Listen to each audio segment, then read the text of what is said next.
Across The Office's 9-season run, we see Jim Halpert play quite a few pranks on his fellow employees. 86 to be exact, though you probably already knew that from some obscure YouTube video title or another. How long they took to plan, how much money was spent on the prank, who the intended target was, and how complex it was overall really doesn't matter here. The simple fact is that some pranks are better than others, and we're about to find out exactly where each one ranks. In a saga that spanned nearly a decade of my life, since every watch through the show was technically prepped for this monumental video, a fact my mom and dad were entirely nonplussed to hear as I screamed it through the thin barrier of my bedroom door after missing 11 days of middle school in a row, I have ranked each and every single one of them. The method behind my madness will be revealed throughout, but let's not waste any more time. You don't care about my severed relationship with my loved ones, you only care about which of Jim's pranks was the funniest. And I respect you for that, that's why I made you this video. At number 86, the worst prank Jim ever played was when he constantly guessed wrong while Michael impersonated Jack Sparrow. It's not bad, none of these are bad, Jim's pretty funny. This one's just not overly creative or enjoyable. Number 85, putting Andy's calculator in Jell-O. More of a Jim's not fitting in and hey look how crazy Andy is than a true comedic moment. One of many Jell-O related pranks, not bad, but the weakest.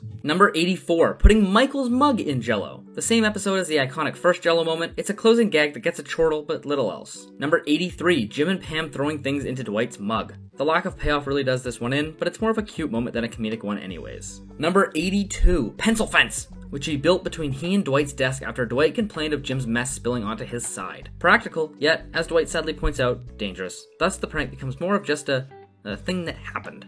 Number 81, gaining access to Dwight's room at the convention by obtaining a key to his room. Upon entering, he thinks he sees a hooker who is in fact Angela. Something given away entirely by the captions, since her voice calls out and it shows her name. Technology really has gone too far. We don't actually see the prank part, which is a factor that caused me to exclude a great many of potential pranks from this list, but earlier in the episode we do hear Jim say, I wonder how hard it would be to get a hold of his room card, so we see just enough to place it here. Number 80, relaying intentionally incorrect messages from Dwight to Andy during Dwight's shunning of Andy. Dwight says that he actually doesn't know one single fact about bear attacks. Simple, yet effective. And with number 79, we have officially entered the B tier. Yes, we've been tiering things all along. Literally none of Jim's pranks are entirely bad, but the ones we've listed so far are pretty meh. From henceforth, the pranks in this tier will be solid, good fun. Maybe some people will think they should be a good deal higher, but likely no one will consider any a top tier prank for one reason or another. But in my opinion, this is where this list shifts from solid to proper good. So at number 79, we've got Jim locking Dwight in his workspace. Dwight's being a turd, and it's satisfying to see him be punished, and even more satisfying to see him call Jan in an attempt to fire Jim, only to cause himself more trouble and get his feelings hurt when she declares that he is in fact the manager of absolutely nothing and no one. Number 78 is shared by two pranks, very liberally called pranks, since they involve Jim fake proposing to Pam, once while tying his shoes, once while asking her to get coffee. Technically a prank. Again, cuter than funny, but I smile every time I watch them, so... Number 77, Jim stares at Dwight's forehead for no reason at all. Simple, yet effective. Have I said that already? Number 76, Jim hires a Ben Franklin impersonator instead of the stripper Michael requests. His delivery of who he actually hired is quite good, and it sets up an additional prank that we'll get to in a little bit. Number 75, convince Dwight that Clark, remember him from that season you usually don't rewatch? Well, Jim convinces Dwight that Clark is essentially just a better version of Dwight, namely stating that he has a higher belt than Dwight's black, which enrages him. The tightrope moment is what really gets this prank into the B tier. Enraging Dwight, often a painfully simple task, still usually results in a solid prank. Number 74, after Jim steps down as manager, while Dwight is mocking his embarrassingly short stint as the boss, dunks Dwight's own tie into his coffee mug just to remind him that his old hijinks are back to normal. Simple yet effective. Number 73, Jim convinces Dwight that radiation causes infertility, then, in a clever move, places a bag of popcorn with a single popped kernel under Dwight's chair to show him the office does in fact have a radiation problem. He does this to get Pam time off work, but it backfires with the mobile workstation. The clever popcorn trick is what I like best about this one. Number 72, Jim lets Dwight write idiot on his own forehead. It was supposed to look like Jim had done it, thus Andy wouldn't give Jim his Christmas bonus because of Andy's no prank rule. But Andy had since lifted the rule, something Jim failed to tell Dwight. Nice. Number 71, Jim places additional keys on Dwight's comically large keyring, though Pam laughs and ruins it. Great idea, sadly one we never see come to fruition. Number 70, wrote down that Dwight held back tears while Dwight lodged a formal complaint against Jim to Jim. Big fan. And I understand his plight since I hold back tears, usually unsuccessfully, every time someone watches my videos but doesn't subscribe. Not really, I honestly just appreciate the support. But if you do like the content and you want to support the channel, subscribing goes a really, really long way. Sorry for the interruption. Number 69, hid Andy's cell phone in the ceiling tiles. This joke results in Andy's big meltdown, shipping him off to anger management, and I think it's just funnier during than the Jell-O one, and also has a much more enjoyable payoff. Number 68, Jim, with the help of Pam, posts Dwight's resume online, which results in one fantastic conversation where Dwight is a maniac, but then it becomes more of a plot driver than a true prank. This show balances its humorous moments throughout the narrative a lot better than some people give it credit for. The jokes usually aren't just throwaways. Number 67, as Michael attempts to escape his straitjacket, he drops the key from his mouth and Jim steps on it. Barely a prank, but very funny nonetheless. Number 66, to taunt Dwight, names his team at the company beach day, He Who Shall Not Be Named. Well, he names it Voldemort. Dwight's right to be wary of the name Voldemort. Number 65, Jim suggests to Dwight that he poisoned him while they're in Tallahassee. He recants that after Dwight gets pretty badly poisoned by his own appendix. Either that or Jim's more diabolical than we ever truly thought. Number 64, switches his squeaky chair for Karen's lovely one. Cute and funny moment for them, which also results in Andy not only getting stuck with a chair, but also getting a song stuck in his head. This one's a double whammy. Number 63, hired Elizabeth the stripper to be the rabies nurse. A callback. Yes, please. I missed that it's the same girl from the Benjamin Franklin episode before, and the fact that she makes a return makes this a solid little ditty. Number 62, tricked Dwight by making him think the office was mounting an insurrection against him by putting up posters with the name Fist on the walls. Not knowing whether or not Daryl was in on it, or if he just followed Jim's lead when he flashes their not real sign, makes this one for me. Number 61, Jim convinced Dwight to buy a purse from Amy Adams. Can you believe they got her all the way back in season 1? And he narrates it while he and Pam watch the sale go down. One of few solid pranks from that short debut season. Number 60, pretending the phone was disconnecting while Michael called him on their honeymoon. Funny, a little justifiably mean, but when Jim tells him their present location, a catamaran, I die every single time. If this were a list of best single lines, Michael, we're on a catamaran, would be a lot higher than 60.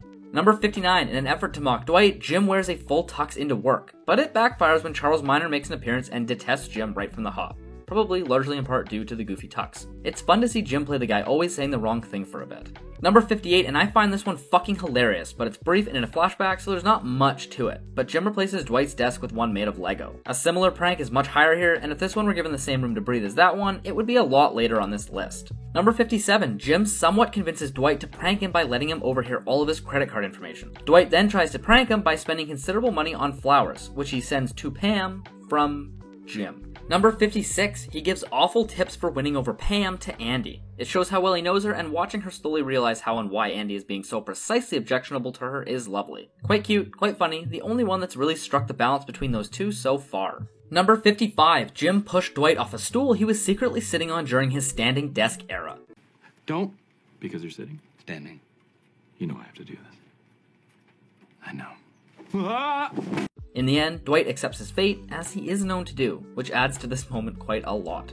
Number 54, alongside Dwight, they trick Packer into thinking there is a job in Florida waiting for him. More of a legit tactic to get rid of Packer, seeing them work together is great, and the icing on the cake is Michael allowing it to happen after Packer is rude to Holly. Number 53, and we are already into the A tier, the largest tier here by far. Isn't this show great? Here, Jim tricks Dwight and Gabe into having a thigh curl competition, fit with a cute edited photo afterwards to commemorate it. Props to this scene as it contains maybe the best blooper in the entire show. It's about skill. I'm taking karate classes online. My sensei just... I originally had this one on the cusp of A tier, but afterwards they limp into the conference room and that pushed it over the edge. As you're watching this, I encourage you to let me know in the comments if you think I severely underrated or overrated a particular bit. Give me as big of a list as you want. Shout how dumb one of my rankings was. Give notice to a particular prank you like or hate, whatever you'd like. I love the engagement and the enthusiasm, or reply to every single one. It's good for the algorithm and it'll help send this video out to even more people who can then shout their opinions at me as well. It's a win-win-win-win.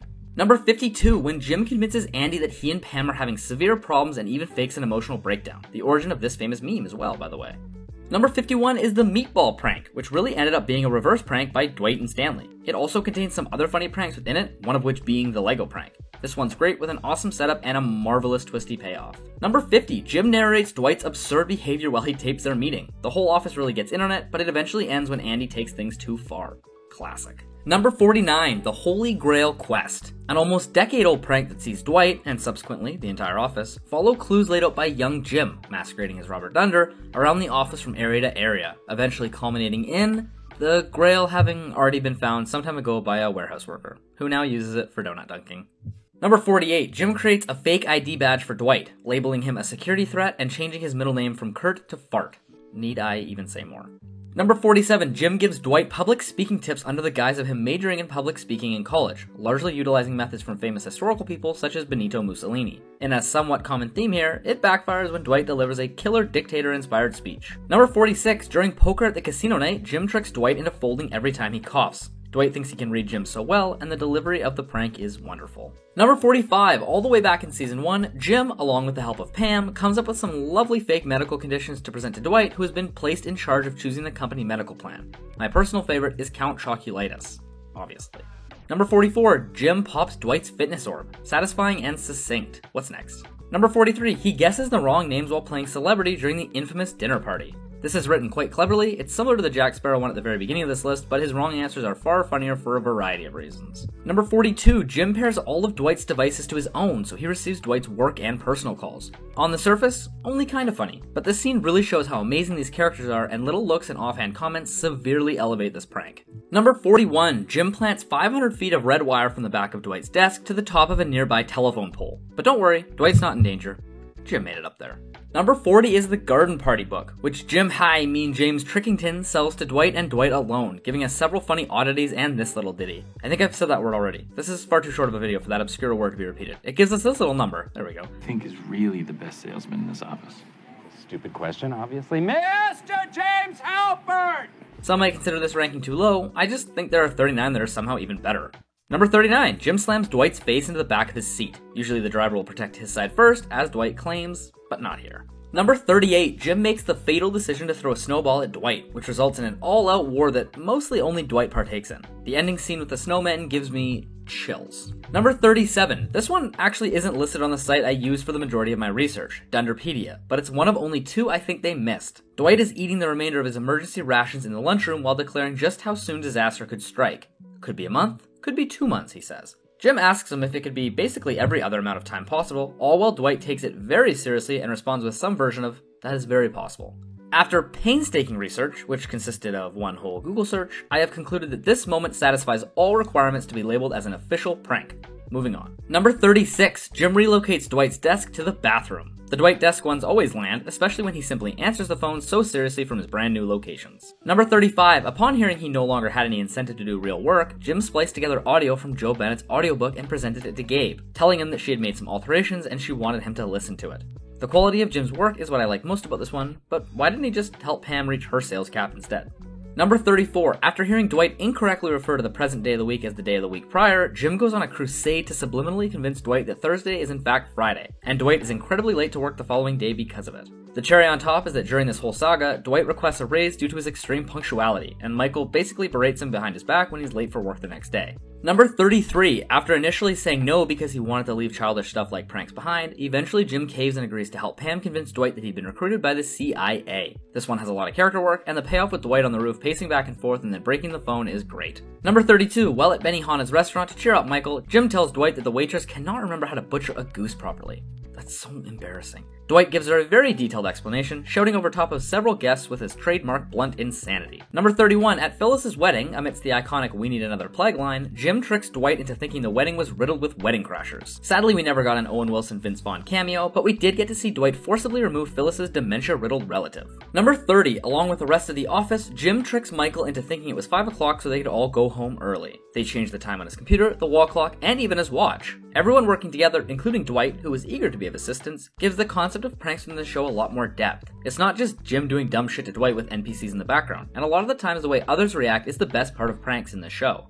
Number 29, Jim told Dwight that the old Benjamin Franklin impersonator from number 75 was the real Benjamin Franklin. Dwight is already 99% sure he's lying, but he grills Benjamin Franklin anyways to test him, being left more unsure than ever after he nails every single question. Number 28, Jim slaps Dwight right in the face after Dwight claims 70% of attacks are from the rear, and thus he won't walk in front of Jim into the building. Look at that big old goofy grin. He's so proud of himself. So are we, Tuna.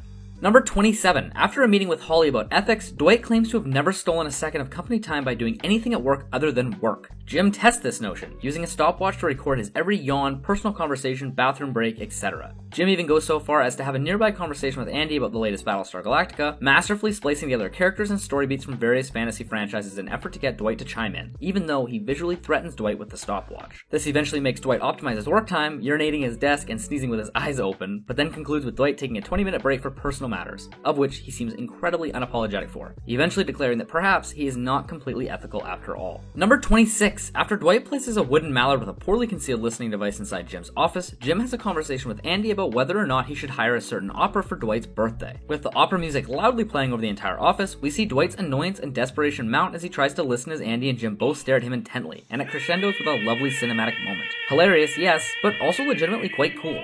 And that ends the A tier. I played with this tiering system a lot since I don't like the idea of so many pranks ending up in the S tier, but hey, it's The Office. There are a lot of good pranks, and from number 25 and onwards, I don't think there's another significant jump in quality, so I couldn't tier everything down, nor do I think any pranks on this list belong on the D tier. Even though I know that the tiering is relative, still, the rest of these are all iconic, inventive, and just fantastic for one reason or another. Obviously some are still better than others, and that's why our prime directive here is ranking, not tiering. Tiering is just a fun little side project that I hope Susan gives me extra credit for. Number 25, Quad Desk. After Dwight gets hooked on Megadesk while Pam and Jim are away, Jim counters by stacking the 3 desks to create the erroneously named Quad Desk. Oh, this is not Megadesk. No, it's not.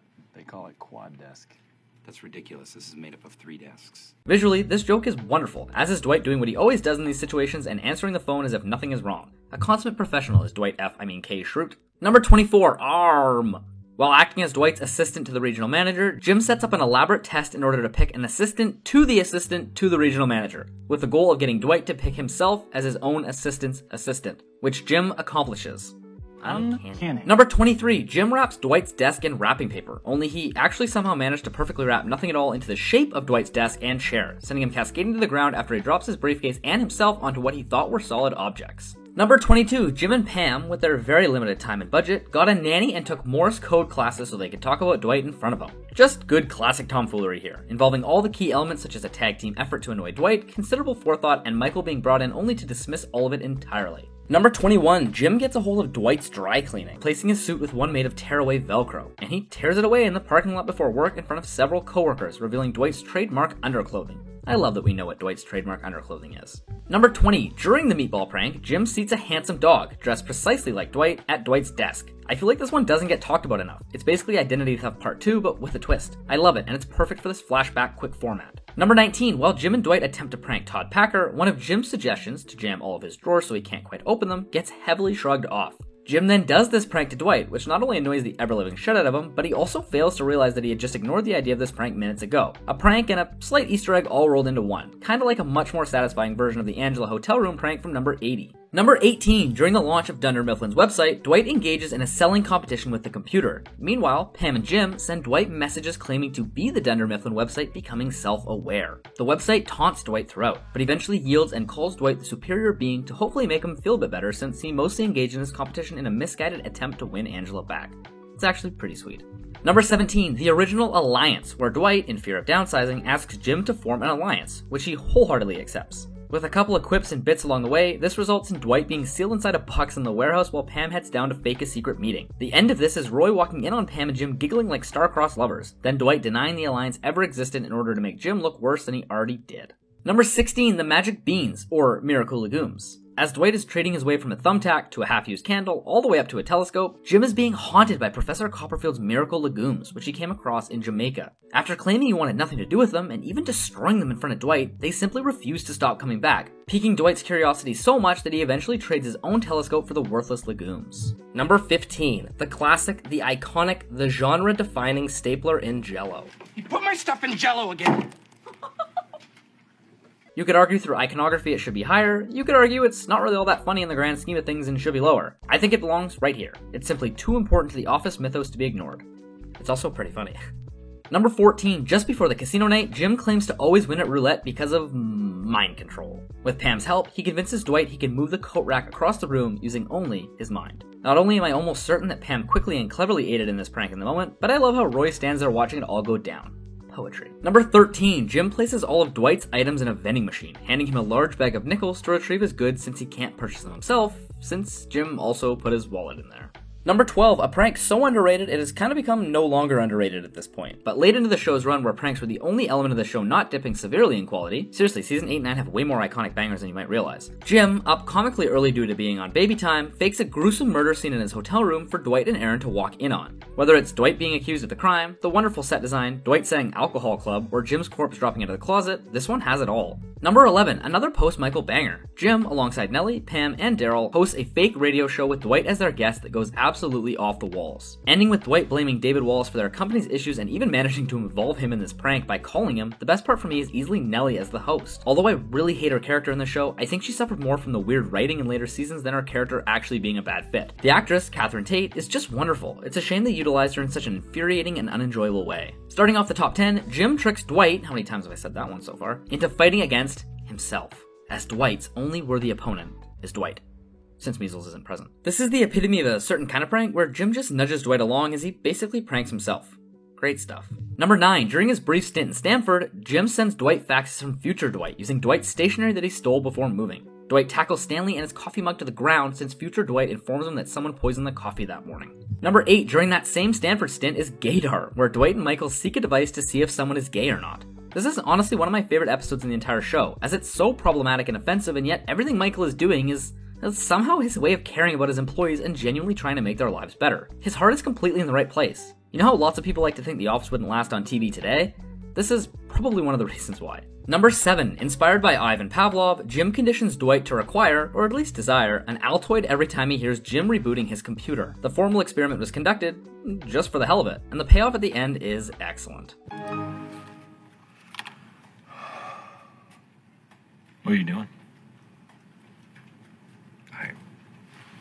What? I don't know. Alright, remember how I said from 25 onward there wasn't another noticeable spike in quality? Well, I was telling the truth, but if I happen to be lying, it would be because of right here. These next 6, I know 5 would have been better, but here we are where these S-tier pranks go from absolutely incredible to borderline perfect. Call it the S+ tier if you will. Number 6 is the most underrated prank on this entire show. Jim convincing Dwight that he is turning into a vampire. This one's fucking fantastic. Like a lot of high-ranked pranks, wedged right in the middle of some of the best episodes this show has ever had. This is an episode-long prank that ends in Dwight wishing him the best of luck on his new journey. The shitty acting, the collaboration from others, and Dwight's complete and total understanding and believing of Jim's new affliction make this almost as good as it gets. Number 5, Jim, maybe doesn't convince, but attempts to convince Dwight that Dwight has taken marijuana during their meeting to determine who brought marijuana to work. Knock it off, okay? I'm interviewing you. No, you said that I'd be conducting the interview when I walked in here. Now, exactly how much pot did you smoke? Since it's a memory loss drug, Jim says, how would Dwight remember if it was him if it just erased his memory? This is as close as we get to seeing Dwight enter the Matrix as the gears in his head whirl beyond belief. Well, aside from that Matrix cold open they never aired. I didn't include any deleted prank scenes, by the way, of which there are a shocking amount. Half of them I couldn't even find footage for. Number 4, the tale of William M. Buttlicker. During a simulated sales call to work on Dwight's disposition, Jim portrays hard-of-hearing Bill Buttlicker while Michael supervises. Jim's character, Michael taking it as seriously as a human being can, and Dwight for some reason shouting Buttlicker are golden moments that the show only ever reaches a few other times. I'd like to think Michael would certainly fire Dwight to get that $1 million sale. Number 3, and yeah, this one's weird, it's the bestest mensch from Dwight's wedding. Is it a prank? Technically, yes. Is it that funny? I mean, it makes me giggle and cry every time. I can't believe you came. That's what she said. Dubbed the best prank ever, this one is obviously ranked more on its emotion than its humor. A fantastic moment beaten on the show by only 2 others. Number 2, Asian Jim. I could probably end this explanation right here. While away at the dentist, they hire an actor friend named Steve to pretend to have always been Jim all along. The commitment and attention to detail with this bit is magnificent. With phone codes, prior selling history, the Jim look into the camera, the photograph, truly iconic and absolutely hysterical every single time. This one narrowly lost out on being the best prank in the entire history of the show, but there is just one that's slightly better. Question. What kind of bear is best? Number 1, Bears beats Battlestar Galactica. In my opinion, it doesn't get any better than this. The cold open from the 20th episode of season 3 might not be the best cold open in the entire show, but it is the best prank. Insanely quotable on both sides. Just because it has become iconic does not make it great, but I believe it has become iconic because it is so great. Jim's $11 impersonation of Dwight is the best prank Jim has ever pulled off, capped with the dual Michael as each of them storms off. Perfection. And there you have it. Every single prank Jim ever pulled throughout The Office's entire 9-season run. I mentioned it throughout, but my main source for this list was Dunderpedia, the Office Wiki's official list of all of Jim's pranks. It's comprehensive, detailed, lists the season and episodes, and has a solid description of the prank. It even has comments from other viewers. The base for my knowledge was the fact that I'd watched this entire show 15 plus times, but I also read this list and rewatched every single prank listed. Then read at least 10 articles online regarding Jim's best pranks and watched as many YouTube videos on this topic as possible. One of which, or many of which, was from the Office's official YouTube channel, which contained a compilation of basically what they consider to be the best pranks from each season. It was also pretty comprehensive, usually showing around 50% of the pranks from that season. But I didn't watch these lists for ranking ideas, but instead to make sure I truly included every single prank Jim Halpert has ever played on screen. Yes, on screen. So I did not include the deleted scenes, nor did I include some of my favorites, such as when Jim tricked Dwight into thinking he'd won a walk-on part on NCIS, episode 13, season 8, Jury Duty, or the much beloved few from season 2's Conflict Resolution, episode 21, which involve Michael recalling some of the complaints Dwight has levied on him in the past, such as the macro to place Dwight with diaper, and when Jim incrementally increased the weight of Dwight's headset, then abruptly decreased the weight so he'd smack himself in the face. These are pranks, and they are funny, but they're never shown to us, and thus I think discussing their quality becomes too murky to include in this list. It's a shame. I also didn't include some pranks listed on this Dunderpedia site for one reason or another. Not many, just a handful, some of which I even combined into one prank, such as the engagement joke with Pam I ranked at 78. I also didn't rank the time Jim stole Hunter's CD from Jan's place. Not really a prank at the end of the day. Kinda like Pencil Fence, this is just sort of a thing he did. Although I ranked Pencil Fence, so what the fuck am I even saying? Pencil Fence was a more blatant attempt at humor with context towards an individual, Dwight, whereas the stolen CD was more just something vaguely funny he did. There we go.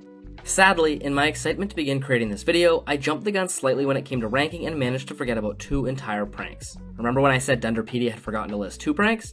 It was actually 4. The 2 they forgot that I did rank were Dwight's rations at 37 and Arm at 24. I caught those 2 during my earlier research and managed to have those in my mind while writing this script. Unfortunately, it wasn't until I was deep into editing this thing, maybe 80% finished or more, that I came across 2 others that Dunderpedia and I both forgot about. One on Twitter, believe it or not, and one on YouTube that I got recommended to me since I'd been watching 8 hours of The Office prank videos for the prior 2 weeks. The missing pranks are the Desagulation from season 3, episode 21, Women's Appreciation, and Dwight being the pervert. Also somehow from that exact same episode, the very first and very last scene. This contains almost too many peculiarities for it to be just a coincidence, but regardless, they're both actually quite solid and would rank relatively high. How high? Well, the lower of the 2, the Desagulation, is the opening scene of this episode. When Jim is late to work, Dwight writes him a demerit slip, then goes over how his punishing system works, with 3 demerit slips equaling a citation, 5 citations equaling a violation, and so on and so forth, until eventually Jim, Dwight's immediate superior, requests Dwight write him a disciplinary review and leave it on his desk by the end of the day, where Jim will give Dwight a full Desagulation, which panics Dwight about as much as you could predict. This one's solid, funny, and upper B-tier prank that I will place at the 55 mark, wedged right in between Jim giving Andy awful tips for winning over Pam and Jim pushing Dwight off of his stool. And for the end scene of this episode, Jim calls Dwight, from right beside him, and reports that he has information about the sex predator. He sends Dwight into the women's bathroom, where he looks into the mirror and sees a tiny drawn mustache that, when lined up with his glasses removed, makes Dwight look identical to the sketch of the predator Pam drew earlier. Kind of an odd prank since we don't know for sure if Pam drew him on purpose, but we do know Jim simply took advantage of the situation after seeing the poster hanging on the office fridge. I really like this one, and it's no doubt an A-tier prank. Let's place it at number 45, just ahead of Dwight folding every time Jim coughs, and Jim popping Dwight's fitness orb. Anyways, I sincerely hope you enjoyed this exhaustive list, and I deeply apologize for the 2 mistakes. They're not for everyone, but if you've made it this far, then you're probably like me and enjoy these long-form analysis and rankings. Way back when, I almost named this channel something along the lines of Mostly Rankings. I hope to do many more long, sprawling rankings like this in the future, so make sure to subscribe to make me weep with tears and leave a like if you like this video and comment anything you're compelled to say. Anything. Almost anything. Thank you again, and thanks for watching. Until next time.